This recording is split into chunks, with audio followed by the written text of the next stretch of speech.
In a surprising move, the Arlington Renegades released quarterback Kyle Sloter. My main man, Anthony Miller, has the story. In a surprising move from the team, the Arlington Renegades released starting quarterback Kyle Sloter from the roster. The league's communication department announced the move Monday night, just the day after the Renegades lost their home game against the San Antonio Brahmas 15-9. We've seen the offense struggle all season long. During the regular season, Sloter started 4 games, going 2-2 as a starter for the Renegades. He finished with a completion percentage of 60.4%, throwing for 499 yards. Sloter would only get one touchdown pass and threw 4 interceptions during that span. He also had 8 rushes for 27 yards. Before the season started, Sloter and Drew Plitt were the 2 quarterbacks announced for the Renegades. They would battle it out with Kevin Anderson for the starting job prior to the first season. Plitt was named the starter in Arlington. We knew when we talked to Jonathan Hayes earlier this before the season started that they were very high on Plitt, and so it wasn't a shocker to us that Plitt was the starter, but we all knew Kyle Sloter from the USFL, who I thought was an MVP candidate until he got hurt.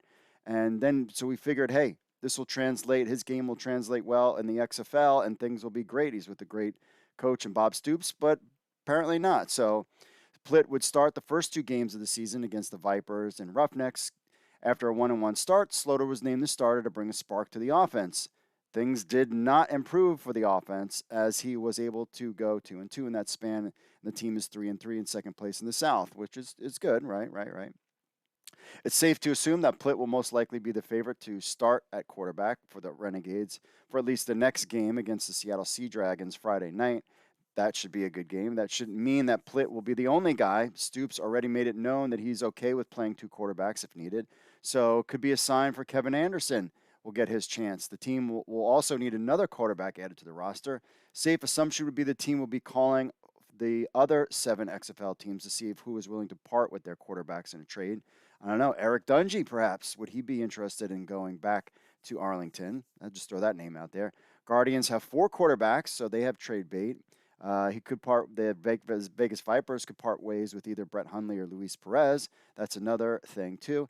Another direction that the team could go is sign a quarterback off the streets to try to get some game tape for 4 weeks to impress NFL scouts. A fun name that came up that doesn't seem likely is Cam Newton. The only reason Newton's name came up is because Renegades punter Marquette King tagged him in a tweet early Monday that day.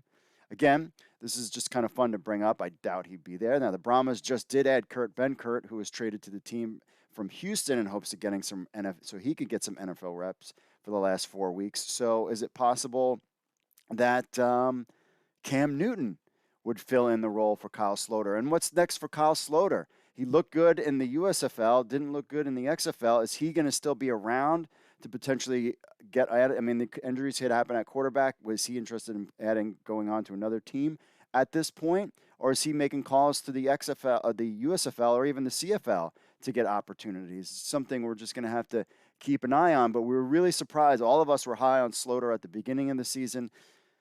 I am leaning towards the fact that it's the play calling. You saw during the game how frustrated he was with the play calling over at least the last 2 games and didn't hide it. And now he is out.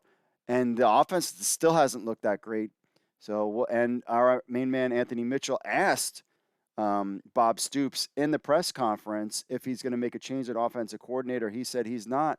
So it's just something we'll have to keep an eye on.